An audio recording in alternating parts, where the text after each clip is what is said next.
Je pense qu'il y a autant de types d'entrepreneurs qu'il y a de personnes et chacun peut être amené à faire des choses diverses et variées.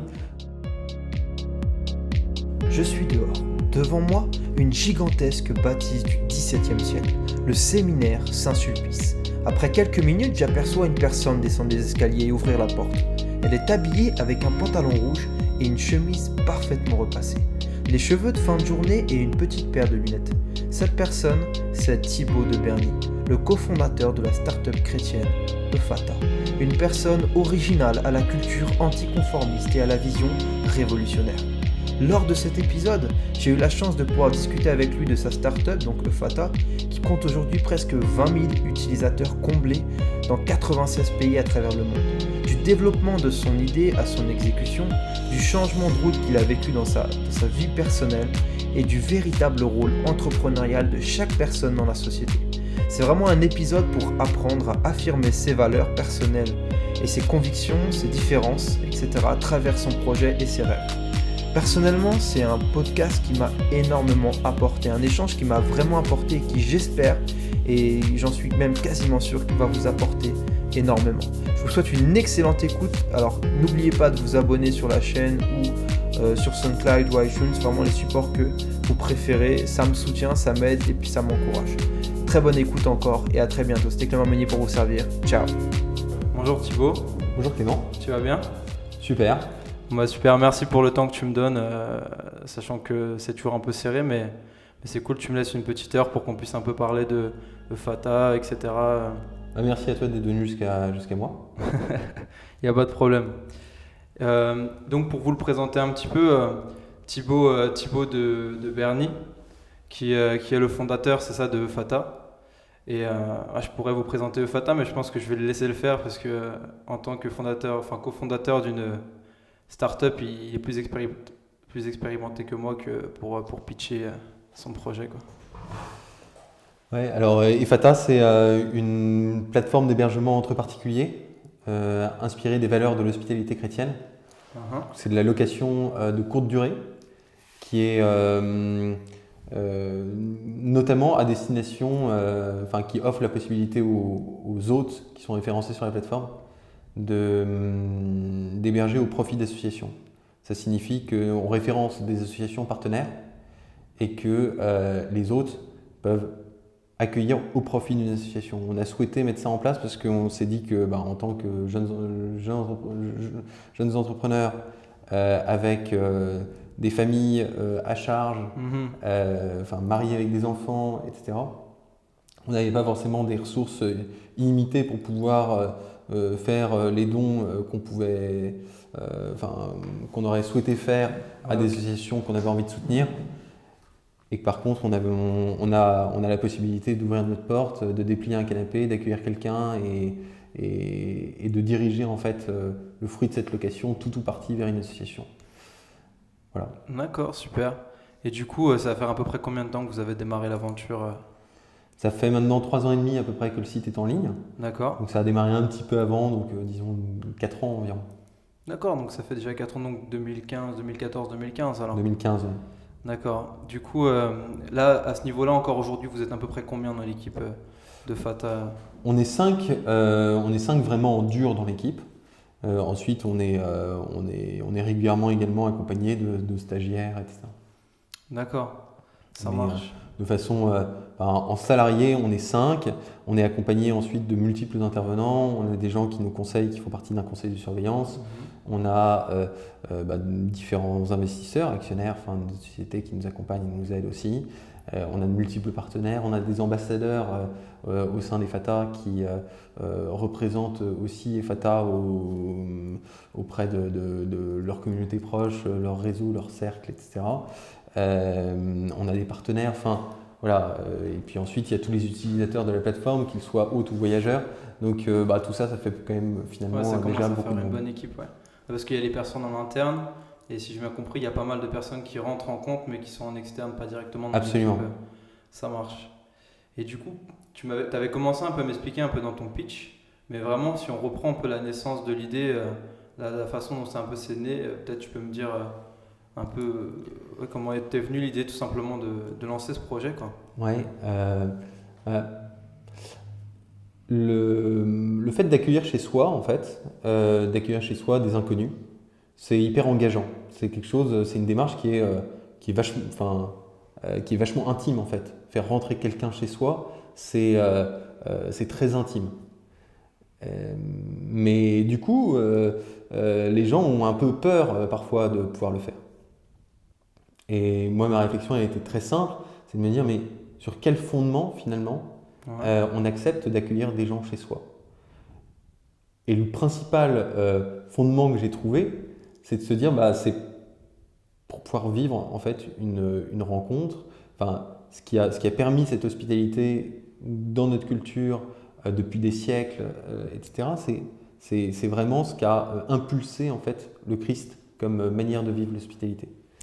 Dans l'Antiquité, l'hospitalité était vécue comme une obligation. Donc on ouvrait sa porte, mais on n'avait pas forcément d'échange avec les personnes qu'on accueillait. On la laissait, on lui fournissait de quoi dormir et de quoi se restaurer. Mais voilà. Mais par contre, on l'accueillait forcément parce que ne pas l'accueillir, c'était prendre le risque qu'elle se fasse égorger sur le bord de la route, etc. Et voilà, donc c'était une question d'humanité. Mais le Christ, quand il demande à ses disciples de partir annoncer la bonne nouvelle, il le fait avec un peu des mots d'ordre sur la façon de procéder. Il demande à ses disciples de se départir de tout, et donc d'aller vivre en fait, d'aller demander aux gens de les accueillir, tout en leur disant que il n'y a pas que le refus en fait peut exister dans le cadre de cette hospitalité. Donc il replace finalement la liberté au centre de la question de l'hospitalité. Également, il replace la rencontre en disant que l'important, c'est pas tant le fait d'être hébergé et d'avoir un toit au-dessus de sa tête temporairement, mais c'est principalement ce qui va se vivre entre l'accueillant et l'accueilli. À ce titre-là, on peut considérer que celui qui accueille, celui qui est accueilli, le voyageur, n'est pas forcément celui qui reçoit le plus. C'est pas parce qu'il est hébergé que c'est lui qui reçoit le plus. Il a beaucoup de choses à donner et à transmettre à son hôte. Dans le cadre des disciples du Christ, c'était déjà d'annoncer la bonne nouvelle.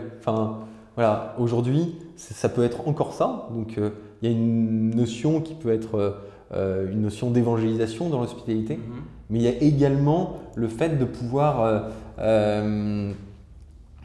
avoir un échange en fait entre personnes humaines, et créer du lien humain très fort entre deux personnes qui se découvrent le temps d'une soirée. Et peut-être ne se reverront pas par la suite, mais peut-être tisseront d'autres liens, etc. Mais peu importe, en fait, le temps de l'hospitalité, c'est un temps court. C'est le temps de cette découverte. Et dans le temps de la découverte de l'autre, il n'y a pas tellement d'antipathie qui peut naître, etc. Dès lors qu'on est dans une démarche positive dès le départ, dans une posture de bienveillance et d'accueil de l'autre, a priori, les choses se passent bien. Et donc voilà, c'est ça ce qu'on a voulu en fait essayer de recréer à notre époque avec les moyens qu'on a à disposition et constatant que finalement les plateformes qui aujourd'hui existent et sont en train de redonner vie à ces principes d'hospitalité et d'accueil en gommaient malheureusement un peu trop la dimension qui nous paraît essentielle, qui est celle de la rencontre et de la liberté. On replace de plus en plus ces accueils chez les particuliers sur d'autres plateformes plus grand public de location de courte durée comme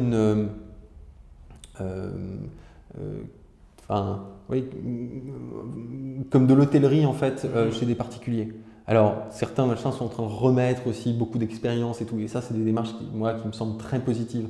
Mais voilà, nous on a voulu intégrer au gène du projet dès le départ cet aspect expérience en l'intégrant de façon forte au cœur du projet. D'accord. Et ça me fait penser, c'est une phrase que vous utilisez, je crois, en plus dans la dernière vidéo que vous faites. Où vous présentez Fata comme un facilitateur de rencontres. Il me semble que c'était bien ça, et j'ai bien aimé ce terme parce que là on voit bien effectivement que, même comment tu me l'expliques, en gros c'est l'hébergement, etc. C'est juste un moyen de faciliter la rencontre et d'amener la rencontre chez les personnes quelque part, quoi. Si je me Ouais. trompe pas. Après, il y a forcément de multiples niveaux en fait de rencontres. Certains vont avoir envie enfin juste peut-être même pas de passer un temps ensemble, mais de laisser une petite attention particulière à leur invité, de laisser une petite carte, quelque chose. Enfin voilà. Donc ça, on est dans le premier niveau. Il est presque de l'ordre du symbole, mais il est déjà assez beau. Enfin, et voilà, ça c'est un peu ce qu'on demande en fait à minima, c'est-à-dire qu'il y a une attention particulière envers la personne qu'on accueille ou chez qui on est accueilli. Et après, je veux dire, on peut aller très loin. Ça va du fait de partager juste un café, une tisane, un thé ou je ne sais quoi, enfin voilà, avec entre autres. Ou alors de dîner ensemble, de passer une soirée ensemble, de prier éventuellement ensemble. Enfin, il y a plein de choses qui peuvent se faire. Enfin, d'aller faire des visites et des choses ensemble. Enfin, d'avoir des activités communes. Il y a plein de choses qui peuvent se faire. Il y a plusieurs niveaux en fait. Il y a une échelle en fait dans cette rencontre. Et voilà, il n'y a pas un niveau qui est moins beau que l'autre. Mais chacun peut être amené aussi à progresser un peu dans cette dynamique-là. D'accord, ça marche. Et un peu, en fait, la vision que tu me décris, un peu, c'est une vision que tu as eue toi personnellement, ou c'était avec une personne en particulier et que tu as lancé ça, je sais pas, genre d'une discussion, ou c'est quelque chose que tu as eu vraiment personnellement parce que tu as vu le besoin, ou que tu l'as ressenti vraiment toi personnellement, quoi. Alors, bon, moi, en fait, je ne pense pas qu'il y ait des idées qui émanent d'une personne. Enfin, je crois qu'on est forcément, chaque idée en fait va être le fruit de multiples discussions, d'interrogations, etc. Et Fata s'est construit aussi comme ça. Enfin, je pense que moi j'avais une intuition là-dessus et on l'a construite ensuite à plusieurs pour arriver à ça. Moi, ma conviction première, c'est que le voyage, il doit être avant tout tourné vers une certaine forme d'expérience et finalement, moi, plus d'un point de vue théorique, en fait, je pense que j'ai toujours un petit peu un certain rejet du tourisme de masse et d'une approche en fait très de consommation en fait de voyage. Et voilà, moi je crois que avec Efata, on essaye de donner une expérience qui a du sens et qui va bien au-delà de ce qu'on pourrait vivre voilà, avec une démarche beaucoup plus touristique.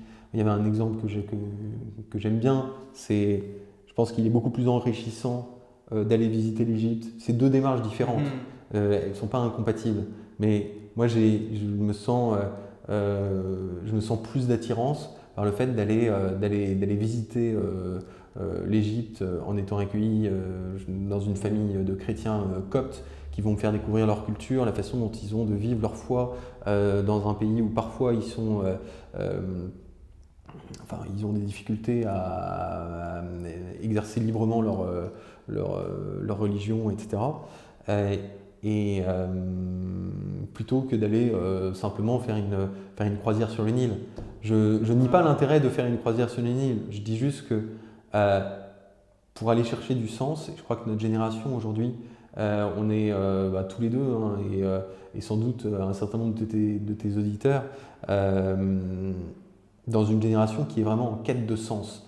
Et ce sens, il faut aller le chercher en fait de façon très très concrète. Et on n'a pas besoin d'aller très loin ou de faire des choses extraordinaires pour donner du sens à sa vie, à l'existence des autres et reconnaître en l'autre quelqu'un qui a beaucoup de choses à t'apporter et quelqu'un à qui tu peux aussi apporter beaucoup de choses sans te départir de rien. Voilà, l'avantage et l'intérêt dans les rencontres humaines, c'est qu'on peut donner beaucoup en repartant avec son sac encore plus rempli. Et voilà, je crois qu'au final, Fata il essaie de concourir à sa petite mesure à cela. À donner un peu du sens aussi à la vie des personnes. Et toi, qu'est-ce qui, toi, personnellement, te dit que le sens, tu le trouves aussi dans les personnes? Est-ce que tu as eu un déclic personnel? Ou peut-être que tu avais déjà, avant Fata, déjà expérimenté certaines choses qui t'ont fait remarquer, je sais pas, toi, par ton expérience, que oui, quand je rencontre des personnes, ça donne du sens à ce que je vis, quoi. Ouais, en fait, moi j'ai toujours été pas mal dans le débat avec mes amis, avec les gens avec lesquels, que j'ai pu rencontrer, etc. Quand je dis le débat, c'est pas la polémique, mais le débat constructif, l'échange, quoi. Et donc, je suis assez d'accord avec Bernanos lorsqu'il dit que les idées sont du vent, mais que le vent pousse le monde. Et voilà, je crois que de ces rencontres, des expériences échangées, des points de vue qui sont confrontés, il y a beaucoup de positifs en fait qui en ressortent, à la fois sur sa construction personnelle, que sur le regard qu'on peut porter sur les autres et sur le monde. Et Fata, ça ne veut pas rien dire, c'est tiré de la Bible. C'est une parole biblique qui est en araméen, donc la langue du Christ, et qui signifie ouvre-toi. Et le Christ en fait dit ça à un sourd-muet. Donc sourd et muet, c'est quand même deux sens essentiels dont il est privé et qui lui permettent de communiquer avec le monde. Et le Christ va le guérir de le sortir de son mutisme et de son aveuglement en faisant un miracle et en le ramenant, lui ramenant la vue et l'ouïe, et en lui soufflant cette parole et en lui disant Ephata. Et donc voilà, finalement le Christ, à travers cette action, il cherche à l'ouvrir au monde et aux autres, et donc ouvrir ses sens au reste du monde et aux autres.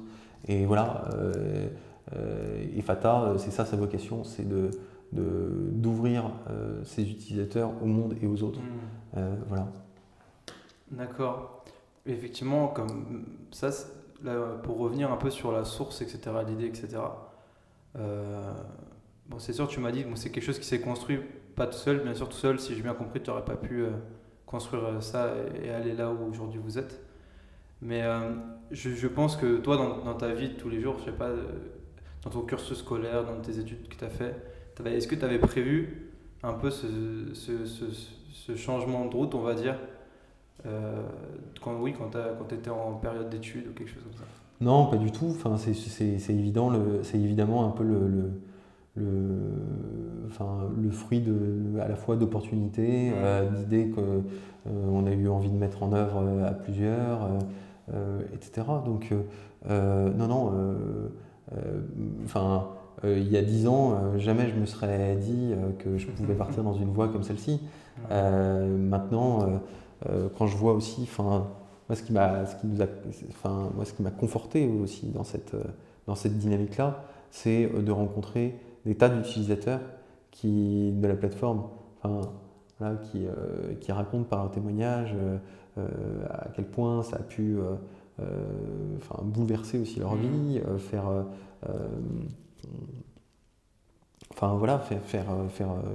bouger quand même, leur faire des rencontres assez extraordinaires, etc. Tout ça, en fait, ça me conforte aujourd'hui dans ce choix. Maintenant, jamais j'aurais pensé effectivement aller vers ça. Ensuite, quels sont les éléments qui m'ont amené à ça? Je pense principalement des réflexions, d'ordre peut-être un peu philosophique, c'est pas de la philosophie, mais de se dire que effectivement notre façon de voyager, le fait que le tourisme finalement est en augmentation constante, mais se concentre sur des lieux qui sont très peu nombreux et donc qui sont surengorgés. laissant d'autres lieux complètement inexploités et faisant aussi que, a priori, les plus beaux sites de la planète se retrouvent peu à peu entourés d'hôtels de 15-20 étages, etc. Et donc voilà, je crois qu'il est aussi important d'essayer de mettre en œuvre des choses qui permettent d'éviter que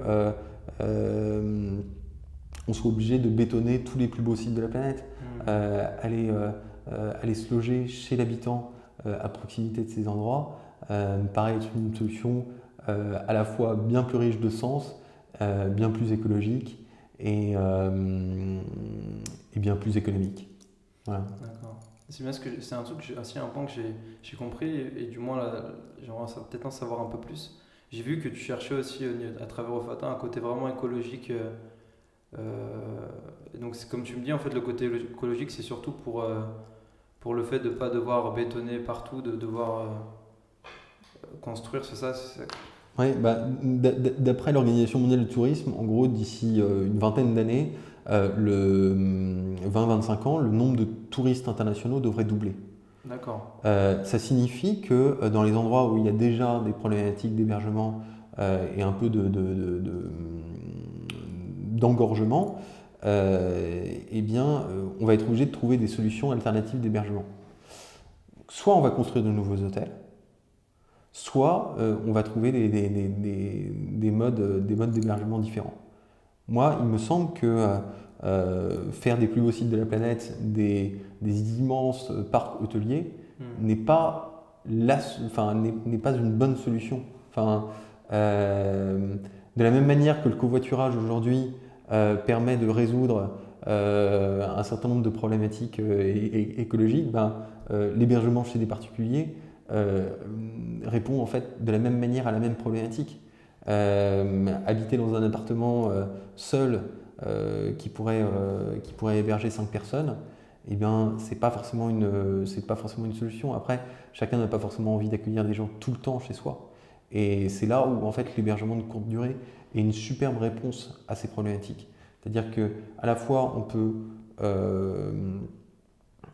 permettre à des gens d'accueillir temporairement chez eux et de faire des belles rencontres, de parfois sortir de leur isolement, parce qu'il y a aussi des gens qui accueillent sur Ofata qui sont en réalité des gens qui sont un peu dans un isolement social et qui retrouvent à travers cet outil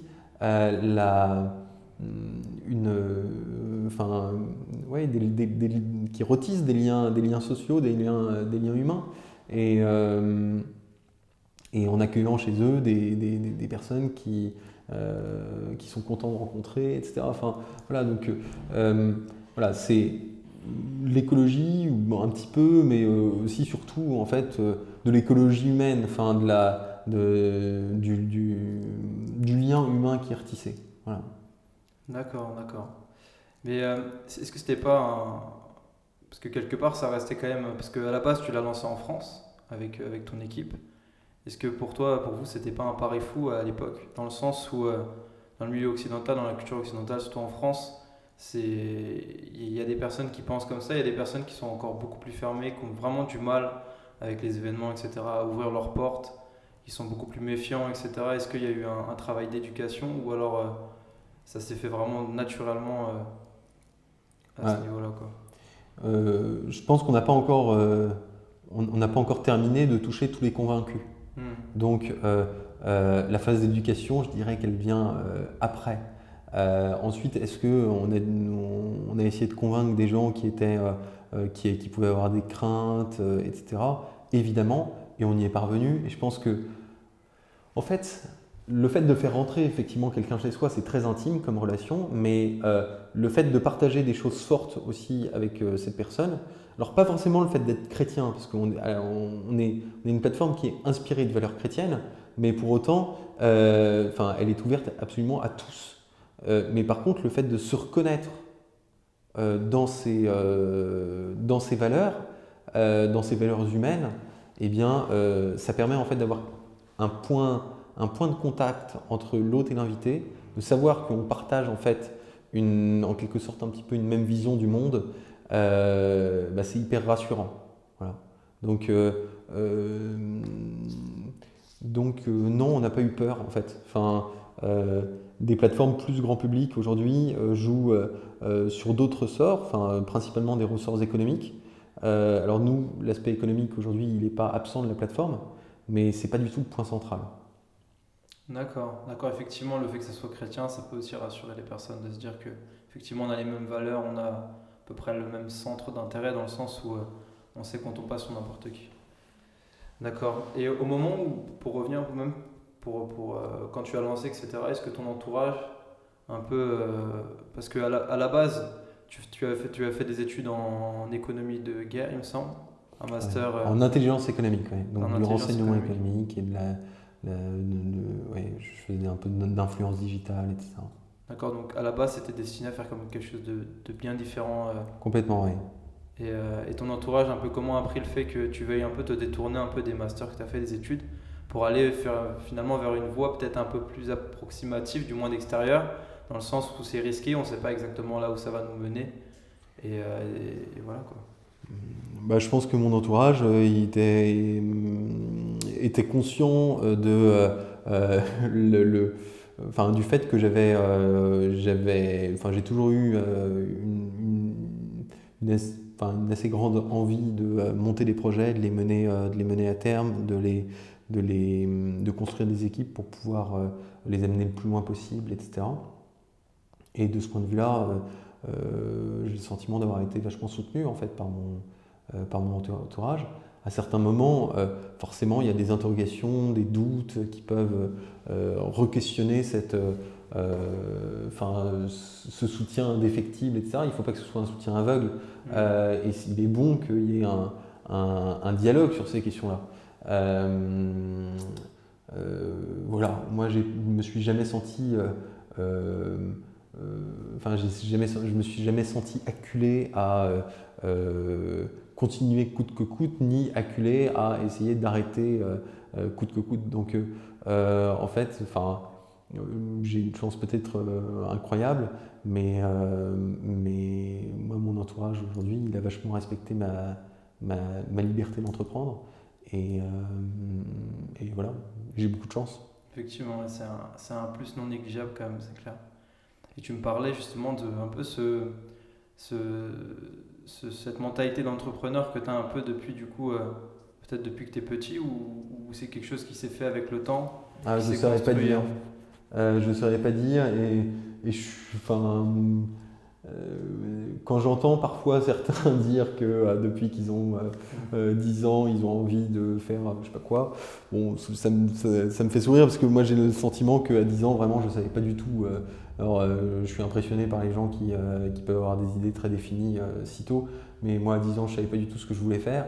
Ma grand-mère à l'époque voulait que je sois chercheur en physique et oui. voilà, donc entre les projections des uns et des autres, etc. Moi, j'ai poursuivi une voie pendant un certain temps sans savoir exactement quelle orientation j'allais donner à ma vie professionnelle. Après, relativement jeune, j'ai commencé à être assez engagé, dans des associations, etc. Et dans ce cadre-là, je me suis pris de passion pour différents sujets, pour différentes causes que j'ai eu à cœur de défendre, de monter des équipes pour les trucs. Donc j'ai toujours eu en fait effectivement depuis pas mal d'années cette envie et parfois en tout cas parfois j'ai réussi en tout cas à le faire, de réunir des gens pour mettre en œuvre un projet ou défendre une cause ou monter quelque chose. Voilà. Est-ce que tu aurais des exemples, un petit exemple, je sais pas, soit défendre une cause ou quelque chose que tu as mis en place, même de bénin, mais quelque chose...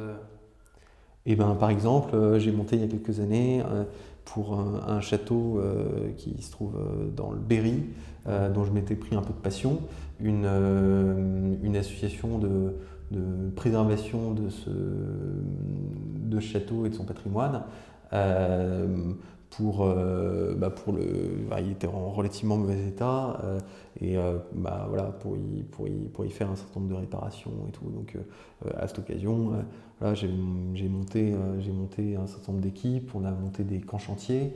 Avec des week-ends chantiers, des camps de 15 jours l'été, avec des travaux, des artisans qui sont venus nous aider, enseigner aux uns et aux autres à faire différentes choses et tout. Et donc voilà, ça typiquement, voilà, c'était quelque chose sur lequel on a accompli de façon très très concrète, quelque chose qui tendait vers la préservation du patrimoine et son embellissement et une mobilisation un peu citoyenne autour de ça. Enfin, j'aime pas vraiment le terme citoyen, mais je vois pas très bien une autre façon de le décrire. Mais voilà, un engagement en fait, un engagement commun dont j'ai pu être un petit peu à l'origine, mais qui a surtout été rendu possible par toutes les personnes qui ont rejoint cette vision. Voilà. En plus, un château, ça demande un travail de dingue quand même, j'imagine. C'est pas... Oui, malheureusement, on n'a pas pu faire l'intégralité des travaux qui étaient nécessaires pour sa préservation complète et intégrale pour de nombreuses années et tout. Mais bon, voilà, on a apporté une petite pierre, plusieurs petites pierres à cet édifice. Voilà, d'une autre manière, j'ai monté aussi il y a quelques années un cercle d'études et de réflexion donc personnaliste, c'est-à-dire avec l'ambition un petit peu qu'avait Emmanuel Mounier, qui est un penseur chrétien, de mettre en œuvre une politique qui soit tournée vers la personne humaine et qui mette au centre de ses préoccupations la personne humaine. Voilà, et donc la même chose, on a organisé des conférences et des causeries, des cercles d'études, etc., avec des dizaines et parfois des centaines de personnes, et voilà, et c'était assez stimulant. D'accord, intéressant. En fait, du coup, dans quasiment le point commun en tout, ça naît en fait d'une passion que tu as, quelque chose d'assez fort en fait, qui te pousse, qui te dit ok, là il y a ça et je peux pas le laisser soit quelqu'un le faire à ma place, soit le mourir.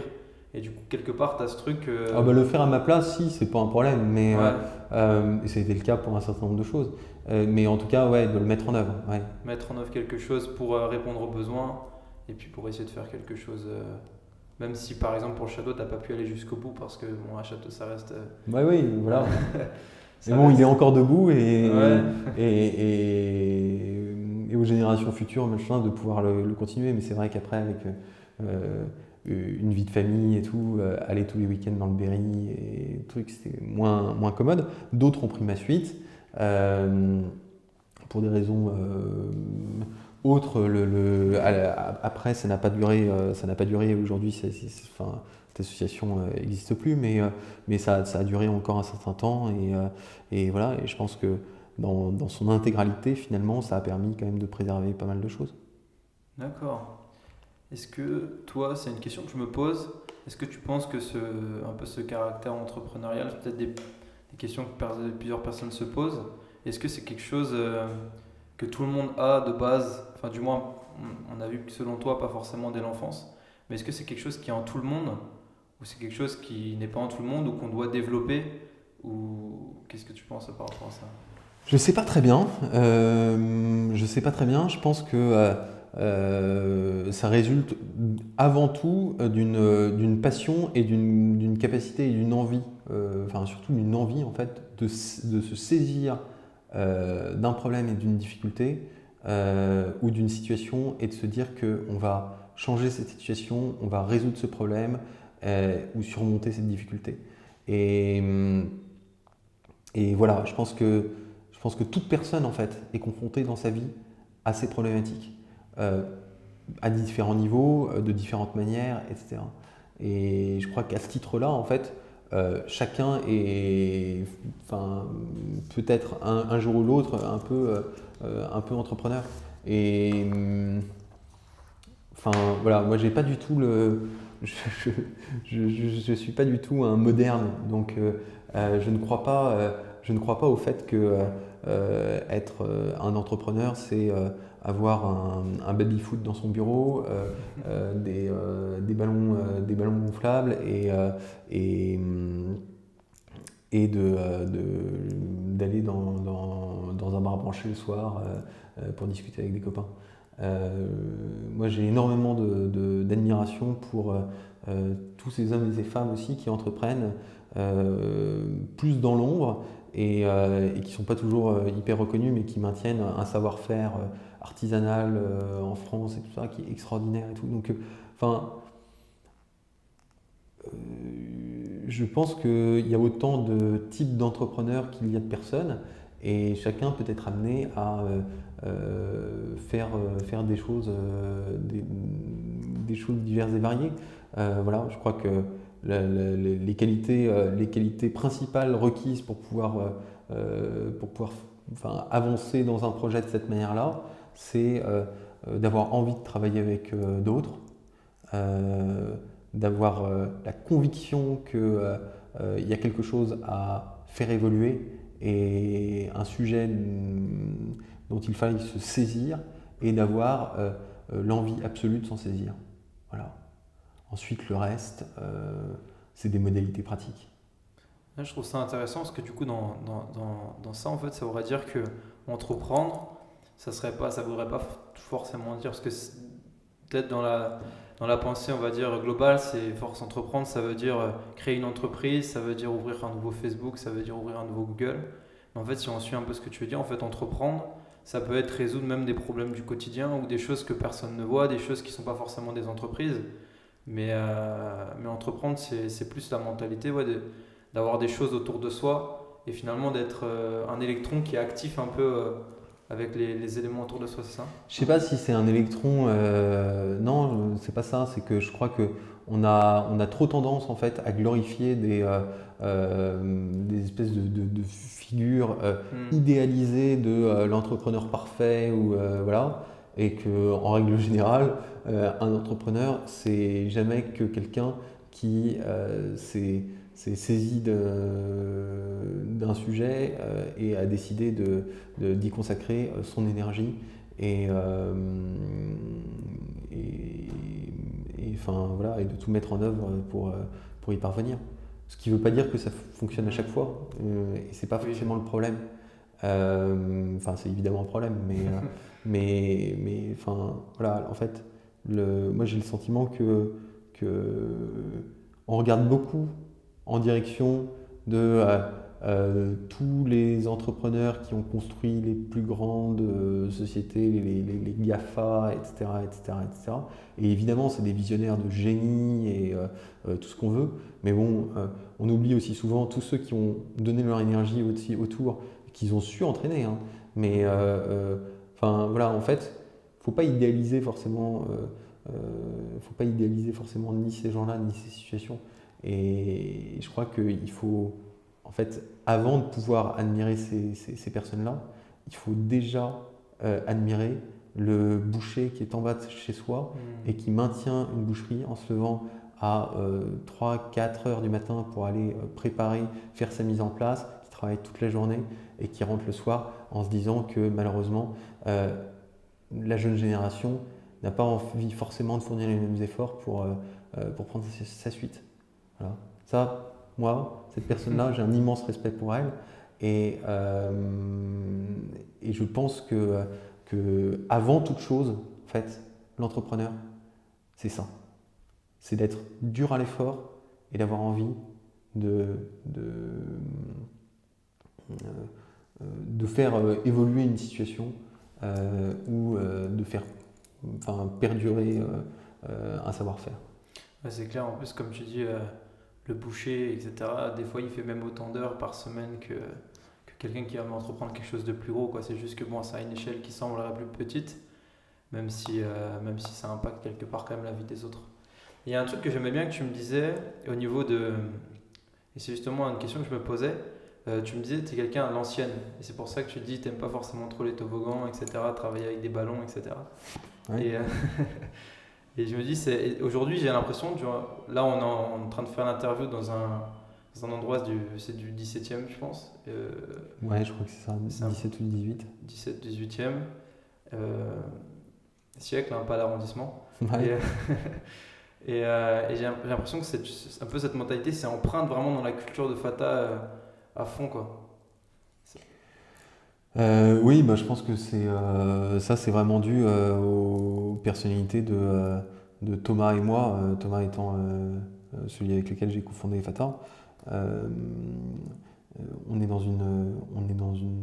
enfin, ouais, on n'est pas forcément dans une logique hyper à aller chercher les trucs les plus modernes qui soient, etc.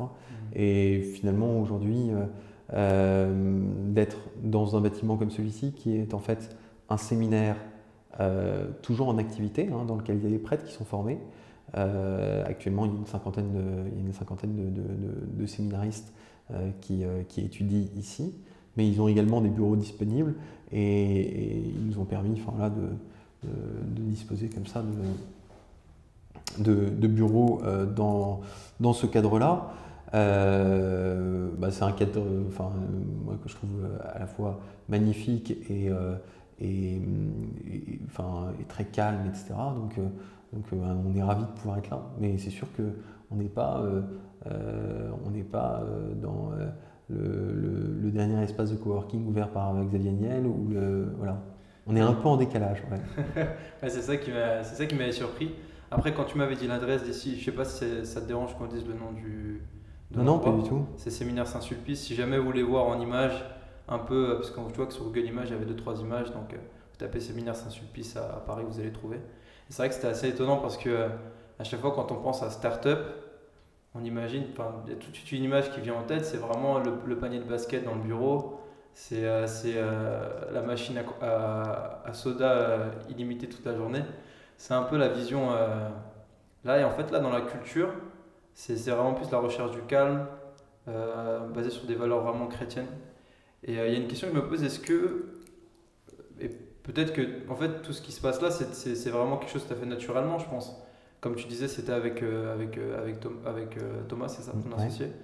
C'est quelque chose que vous avez cherché ou c'est vraiment quelque chose qui s'est fait naturellement, le fait de travailler ici dans ce domaine-là, ou de rechercher un peu tout ça? Est-ce que c'est quelque chose qui... Ça s'est fait relativement naturellement, mais ensuite, c'est vrai que en fait, c'est un ami prêtre qui m'a dit il y a des places qui se libèrent à tel endroit à un moment où je cherchais des bureaux. Et enfin, quand j'ai vu l'endroit, je me suis dit bah, ça c'est fait pour nous, c'est C'est génial. parfait. Voilà, et c'est vrai que.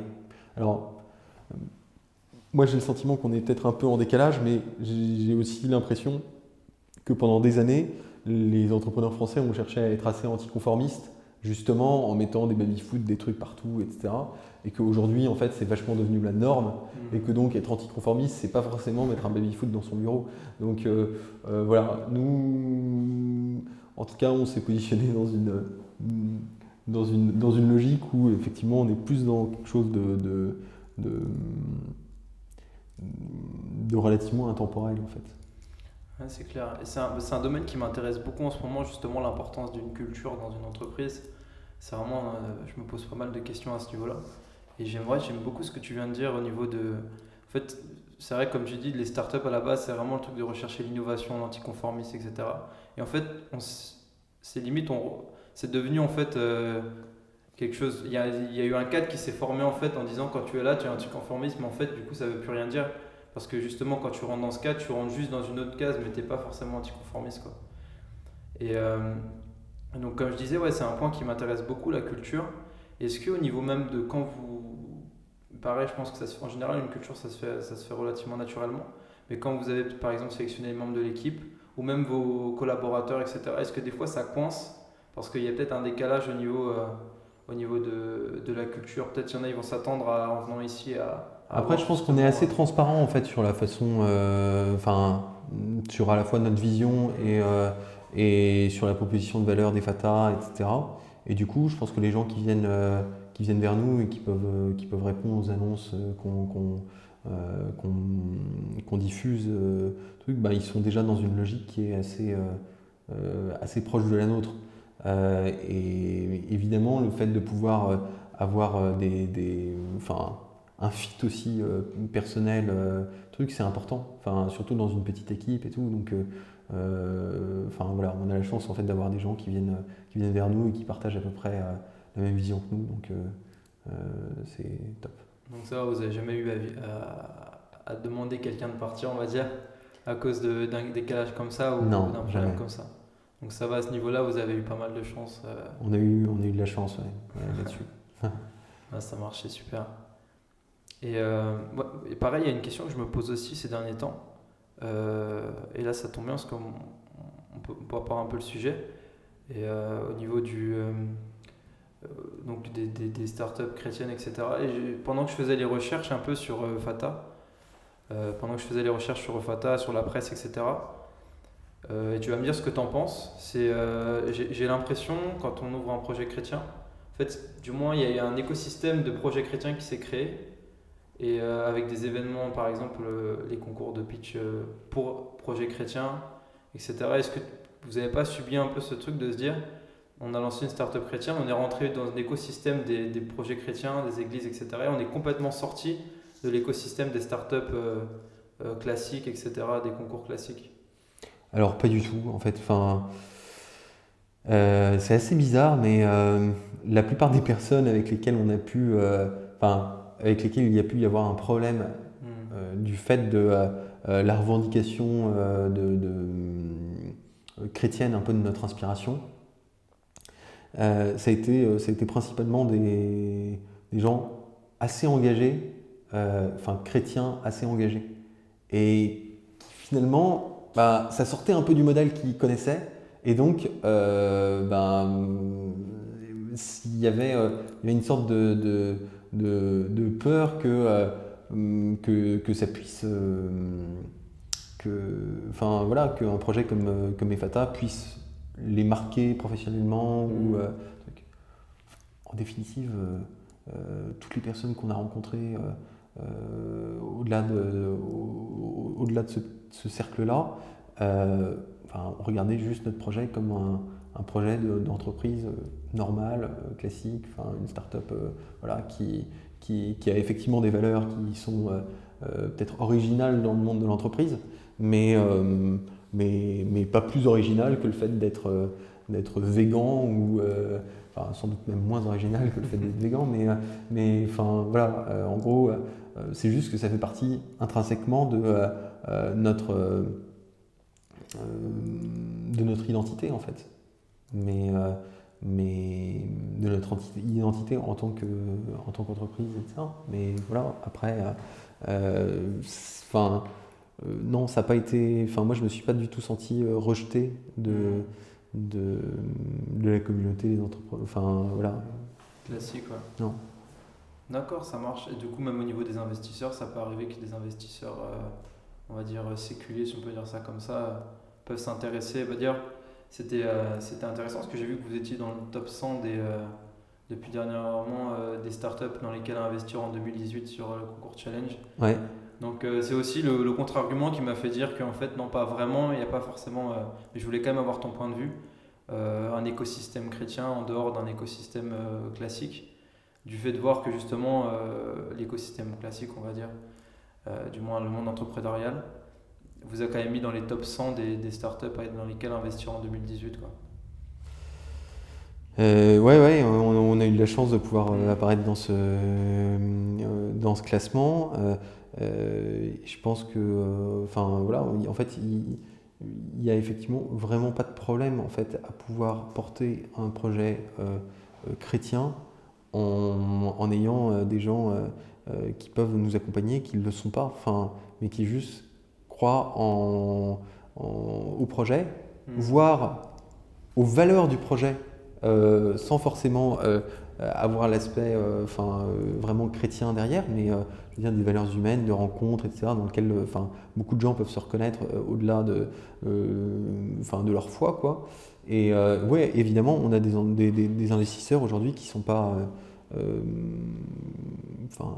qui n'ont pas forcément le même rapport à la foi que celui que moi je peux avoir ou que d'autres dans l'équipe peuvent avoir, etc. Donc, et c'est pas un problème en fait.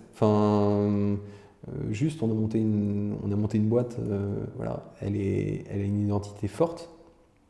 On a exhumé un peu un trésor du christianisme qu'est l'hospitalité chrétienne, de manière à pouvoir essayer de la proposer, de la redynamiser, de la relancer et de la proposer au plus grand nombre. Mais voilà, c'est vraiment dans une logique aussi d'ouverture à tous.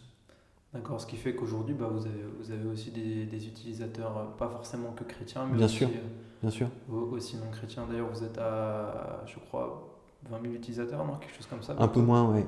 Un peu moins, hein. D'accord, c'était même 96 pays, je crois que j'avais vu quelque chose aussi, hein. Oui, c'est de cet ordre-là, mais dans beaucoup de pays, c'est vraiment encore très symbolique. Et on a assez peu de monde. Le pays sur lequel on a vraiment axé notre développement pour l'instant, c'est la France, et on continue à essayer de se développer principalement en France.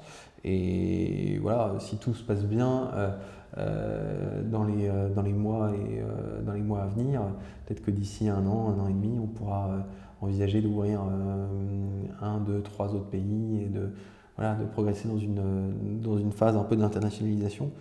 Pour l'instant, on a encore beaucoup de choses à construire et à prouver sur la France.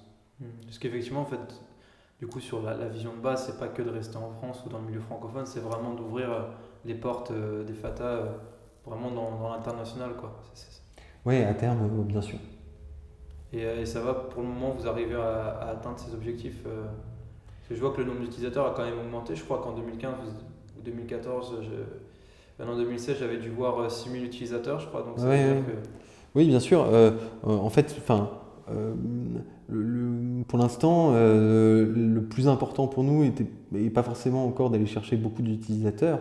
Enfin, ça le devient là maintenant, mais jusqu'à présent, ça a été aussi de réussir à avoir un outil qui soit suffisamment performant, de trouver une équation, un modèle économique qui soit en adéquation avec ce qu'on a à proposer, mais en même temps qui permette une rentabilité du projet.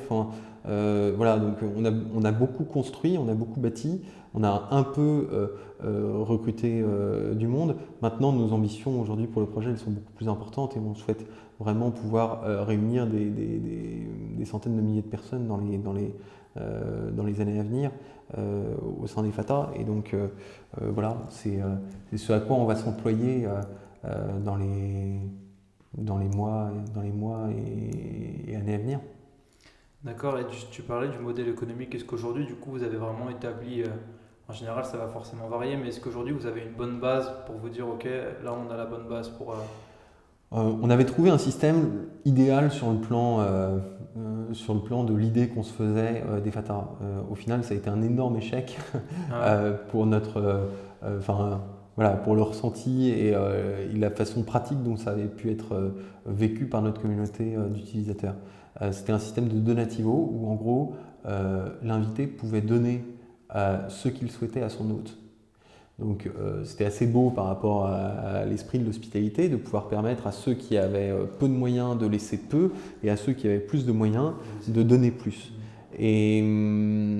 Mais au final, en fait, les gens ne savaient pas combien laisser, étaient un peu, se sentaient gênés, se disaient est-ce que je laisse suffisamment ou au contraire est-ce que je laisse trop.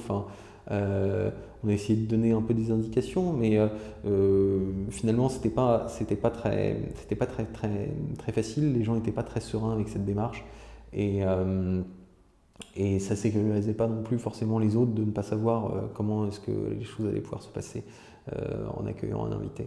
Et du coup, on est passé sur un système de location plus classique sur lequel on propose 2 options. Donc la première, c'est de reverser tout ou partie de ses gains à une association. La seconde, c'est de pouvoir offrir, si les autres le souhaitent, la première nuit aux voyageurs, pèlerins, etc., qu'ils le souhaitent.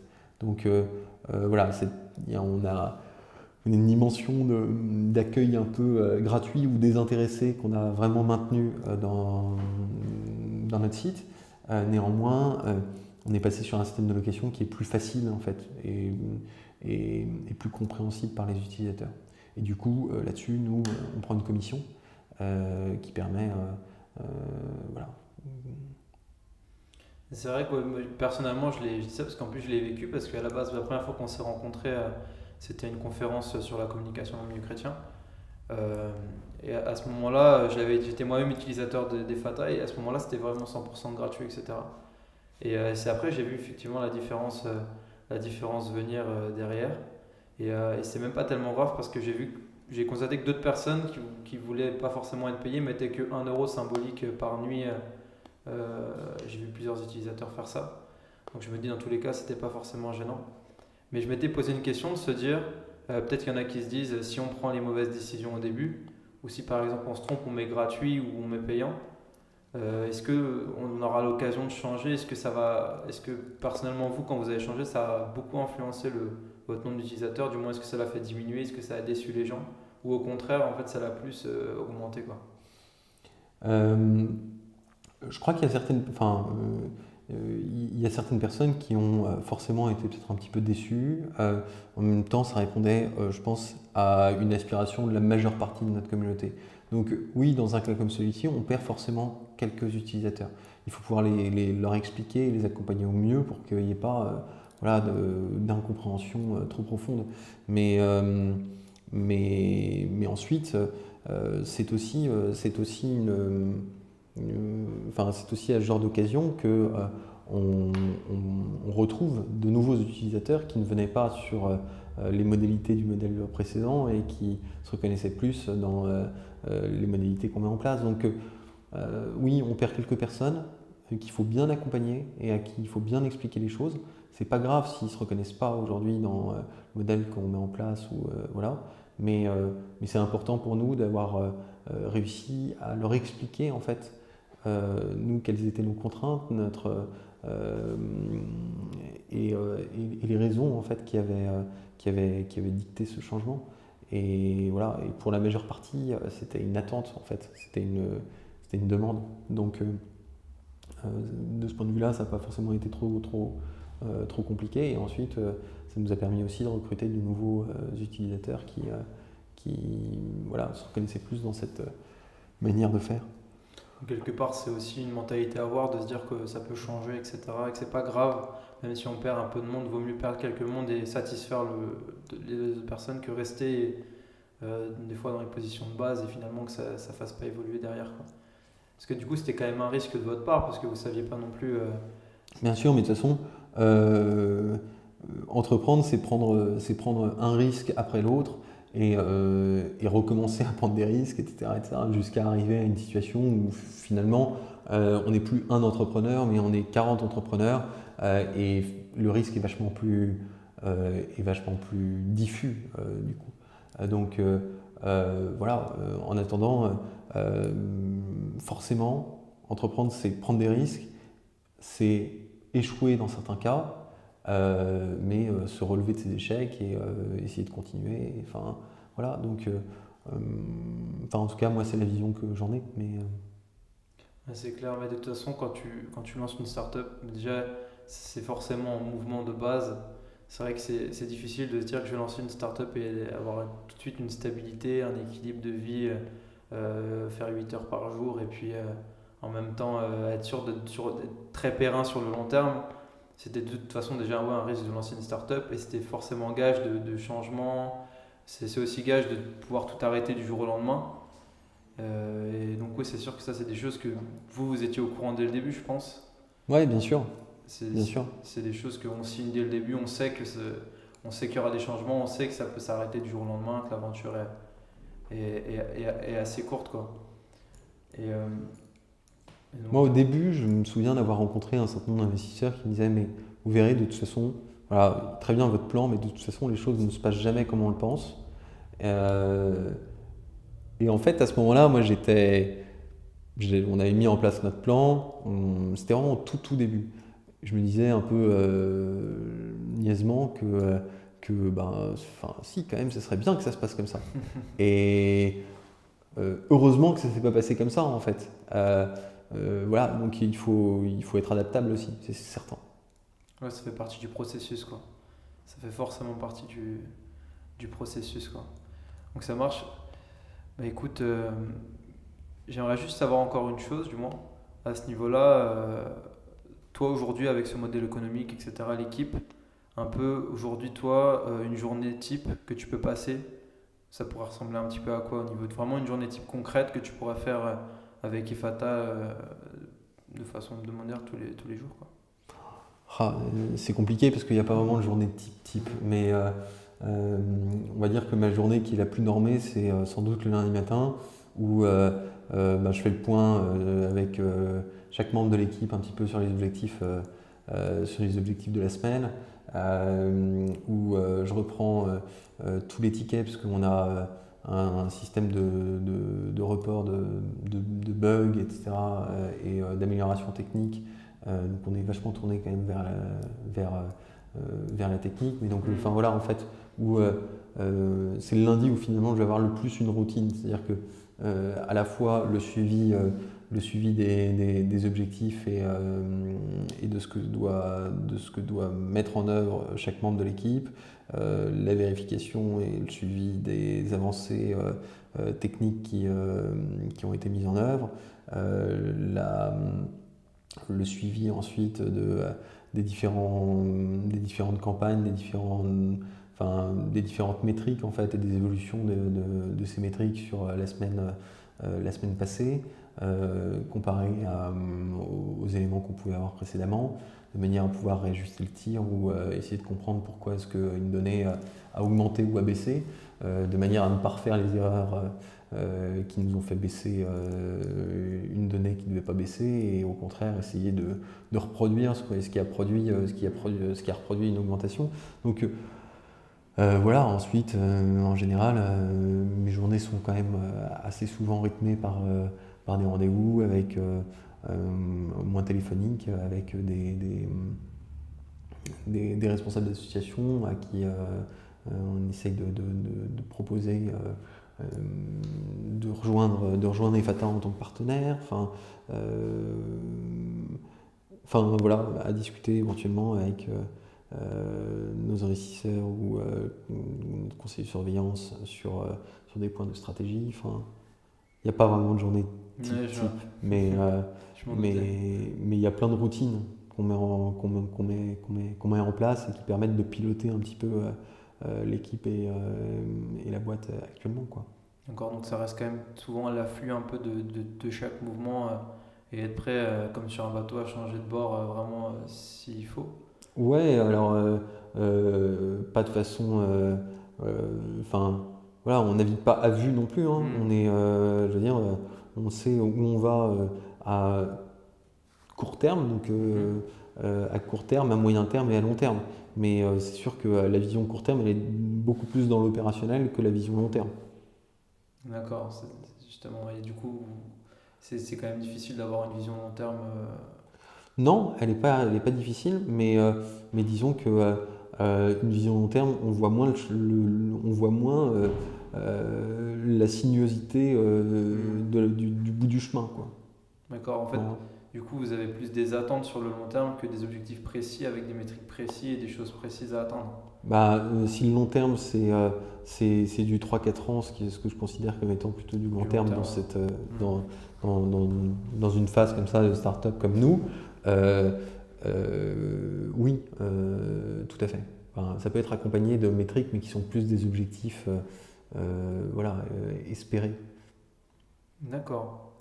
Et le moyen terme, par contre, c'est pour moi, c'est 1 ou 2 ans. Donc là, on est sur des objectifs et des chiffres très précis à atteindre. D'accord. Que vous arrivez en général à atteindre ou... Qu'on arrive, on revoit un peu notre copie régulièrement, donc oui et non. Voilà. D'accord, donc c'est variable, quoi. C'est pas assuré, quoi. Écoute, ça marche. Merci beaucoup. Là, c'est vraiment la dernière question pour le coup. La question de fin, pour conclure un peu l'échange qu'on a pu avoir, qui était vraiment très intéressant. Du moins pour moi, et je pense aussi pour ceux qui vont écouter, j'en suis persuadé. La question que je te poserais, ce serait de savoir si tu te revoyais à 20 ans. Donc je crois que tu as 28 ans, donc ça fait 18 ans. J'ai plus que 28 ans, j'ai 33 ans. Ah d'accord, il faudra voir Facebook parce qu'il y a des problèmes. D'accord, donc si tu te revoyais donc à 20 ans et que et que tu aurais un conseil à te donner, donc à 20 ans, tu n'avais pas du tout commencé encore, tu étais encore bien loin, tu étais peut-être encore en master, ça se trouve. Si tu te revoyais là et que tu avais un conseil à te donner, simple, qu'est-ce que tu te dirais quoi? Pas évident comme question. Eh ben, d'épouser ma femme.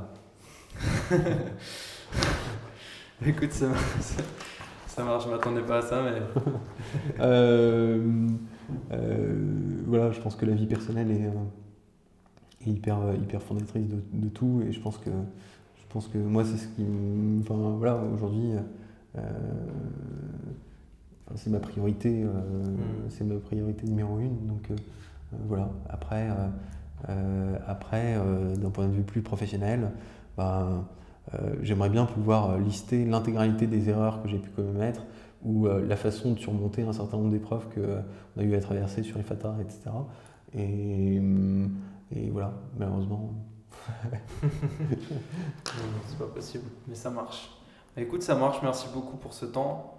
Je te libère et puis je te remercie encore pour le temps que tu as pu consacrer pour le podcast. Et puis voilà. Merci beaucoup. Merci à toi. Au revoir Clément.